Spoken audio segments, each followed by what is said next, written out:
राधे राधे जी। सावन एकादशी की शुभकामनाएं। आइए जानते हैं व्रत पारण का समय। सोमवार व्रत भी करते हैं तो व्रत पारण कैसे करें, और साथ ही उसके बाद मासिक शिवरात्रि यानी मंगला गौरी का भी व्रत है, तो 3 दिन के व्रत कैसे संपन्न होंगे, क्या सावधानी रखनी है, आप सभी ध्यान से सुनिएगा। दान, पूजा विधि, द्वादशी के श्रेष्ठ उपाय और संपूर्ण जानकारी इस वीडियो में आपको प्राप्त होगी। जैसा कि आप जानते होंगे, एकादशी व्रत करना जितना आवश्यक है उतना ही आवश्यक है उस व्रत का पारणा करना, तभी हमारा व्रत श्रेष्ठ कहा गया है। कभी भी शास्त्रों में लिखा गया है हरिवासर में अपने व्रत को नहीं खोलना चाहिए, और द्वादशी तिथि रहते रहते एकादशी व्रत खोलना सबसे उत्तम कहा गया है। ऐसे में 2026 को आज 9 तारीख को हम व्रत कर रहे हैं, तो 10 तारीख की सुबह यानी सोमवार को हमें अपने एकादशी व्रत को खोलना होगा। जैसे कि द्वादशी तिथि 8:01 तक रहेगी, उसके बाद त्रयोदशी भी लग जाएगी। त्रयोदशी यानी प्रदोष व्रत, और प्रदोष व्रत भी सोम प्रदोष रूप में हमें प्राप्त हो रहा है। इस दिन आद्रा नक्षत्र है, जो कि महादेव का नक्षत्र माना जाता है, अर्थात आद्रा नक्षत्र के स्वामी स्वयं महाकाल है, ऐसा ज्योतिष में वर्णन मिला है। तो आप सभी सर्वश्रेष्ठ तिथि का लाभ उठाएं। त्रयोदशी तिथि विशेष तौर पर अपने आप में अद्भुत होती है महादेव की भक्ति के लिए। और पुनर्वसु नक्षत्र भी हो रहा है। आद्रा नक्षत्र जो है 12:26 तक रात्रि तक रहेगा, उसके उपरांत पुनर्वसु नक्षत्र हो जाएगा। सिद्धि योग का निर्माण हो रहा है, जो कि अपने आप में अद्भुत है। प्रिय श्रोताजनों, राहु काल में किसी नए और शुभ काम की शुरुआत न करें।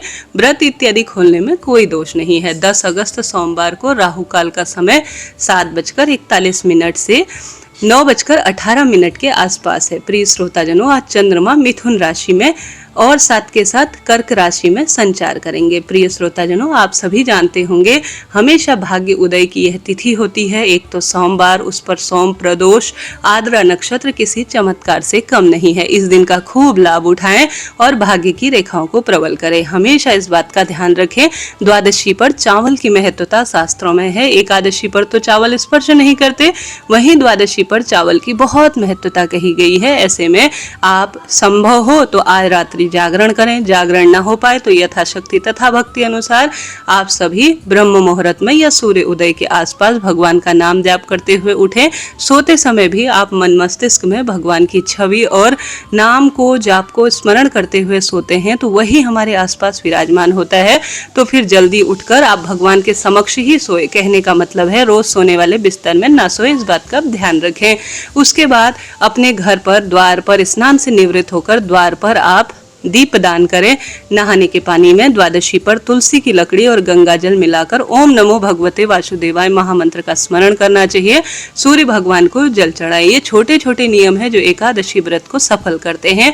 द्वार पर दीपक लगाकर आज द्वादशी और सोमवार के दिन बेलपत्र और तुलसी माता पर कच्चा दूध और जल से सिंचन करें। फिर तुलसी माता पर दीप दान करें और भाग्य की रेखाओं को प्रबल करने के लिए प्रार्थना करें। जो भी सोमवारी, प्रदोष और श्रेष्ठ द्वादशी पर तुलसी और बेलपत्र वृक्ष की जड़ में कच्चा दूध, जल और दीप दान कर कर श्रेष्ठ पूजन करता है, उसका भाग्य खूब प्रबल होता है और सौभाग्य में अद्भुत वृद्धि कहा गया है।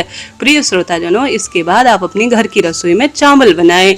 जैसे कि महादेव के शिवलिंग पर इस दिन, जैसे सोम प्रदोष है, आद्रा नक्षत्र है, 108 चावल के दाने या सामान्य रूप से 1 मुट्ठी चावल जरूर समर्पित करें। इससे खूब वृद्धि होती है। और साथ ही आप शिवलिंग पर कच्चा दूध, पंचामृत, गंगा जल इत्यादि भी समर्पित करने का प्रयत्न करें। इससे भी खूब सौभाग्य में वृद्धि होती है। इसके साथ साथ घर की रसोई में चावल बनाएं द्वादशी पर, उसके बाद आप भगवान को भोग लगाएं। परंतु सावधान, आपका सोमवार का व्रत है तो आपको चावल नहीं खाने होंगे, भगवान को सिर्फ भोग लगाना है, चावल इत्यादि का दान करना है और शिवलिंग पर भी चावल चढ़ाएं। इस बात का ध्यान रखें। अब आप सभी सरल विधि से भगवान की पूजा करें द्वादशी पर। जैसे कि शंख में कच्चा दूध और तुलसी पत्र रखकर आप प्रभु का सुंदर अभिषेक करें। इससे द्वादशी व्रत सफल हो जाता है।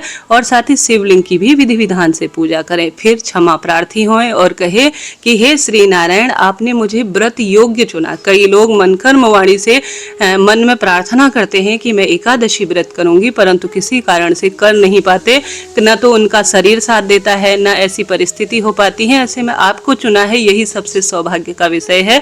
उसके बाद प्रार्थना करें, विधि विधान से आप कहें कि धन्यवाद प्रभु, कोई भूल चूक रही हो पूजा में तो मैं क्षमा प्रार्थी हूँ। ऐसी प्रार्थना करते हुए तुलसी की लकड़ी का दीपक भी द्वादशी पर घर के मंदिर में जरूर दीपदान रूप में प्रयोग लेना चाहिए। बहुत अच्छा इसका परिणाम मिलता है। तुलसी कथा इत्यादि भी आप जो है इसी वीडियो पर द्वादशी की सुनेंगे और प्रदोष की भी सुनेंगे। तो बस आपसे इतना सा अनुरोध है जी, चैनल को सब्सक्राइब करें। अब यह कार्य हो जाने के बाद आप सभी एक समय का भोजन जिसमें चावल दान जरूर करने हैं।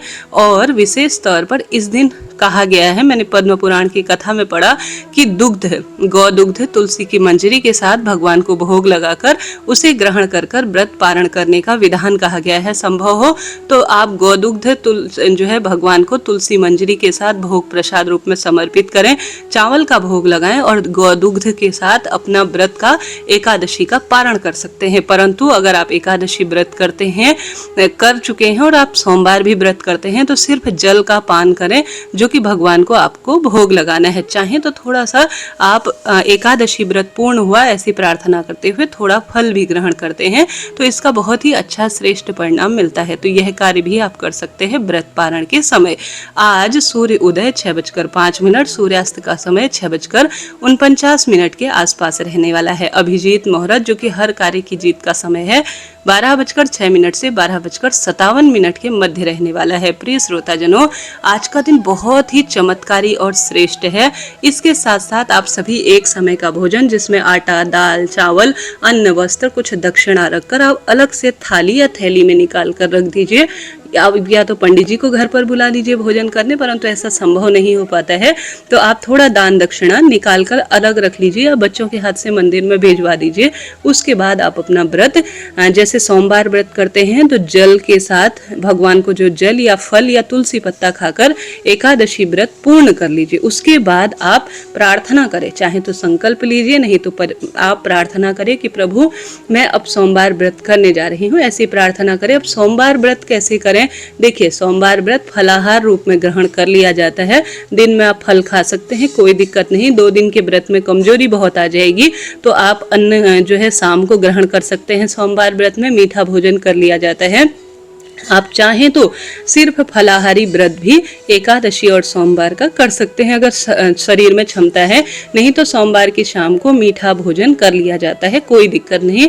फिर फल वगैरह आप खा सकते हैं। अब मासिक शिवरात्रि भी है तो ऐसी स्थिति में क्या करें? ऐसी स्थिति में आप यह करें कि 3 दिन का फलाहारी आप व्रत कर सकते हैं या आप यह करें कि जो आप मंगलवार का जो है, जैसे कई लोग सोम प्रदोष करते हैं, कई लोग मासिक शिवरात्रि, कई लोग कहने का अर्थ है मंगला गौरी, तो आप सोमवार और मंगला गौरी यानी मंगलवार का जो शिवरात्रि उसमें अन्न ग्रहण कर लेते हैं। नहीं तो फलाहार, दूध इत्यादि आप ले सकते हैं, कोई दिक्कत की बात नहीं है। आशा उम्मीद है आपके लिए जानकारी रुचिकर रही होगी।